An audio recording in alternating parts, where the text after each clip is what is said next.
আশা করি সবাই ভালো আছেন। আমার একটা প্রশ্ন, সাবমার্সিবল যখন করে, তখন গাম দেওয়ার পরেও কেন বালু দেওয়া হয়? হুম? আর দ্বিতীয়ত, এই গাম এত ভালোভাবে দেওয়ার পরও প্যারাক আবার কেন মারা হয়? আমার অভিজ্ঞতা থেকে, কারণ এটা হইছে পিভিসি পাইপ, ক্লাস ডি।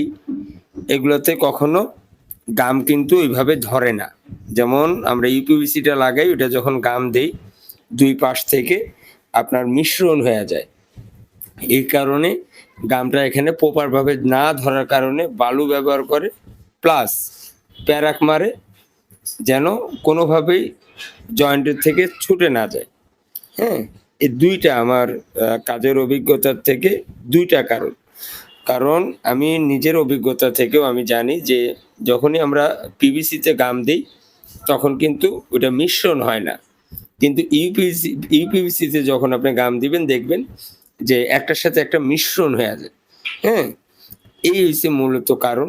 তো অনেকেই হয়তো অনেক সময় বলেন যে চুরি করার জন্য বালু ব্যবহার করে।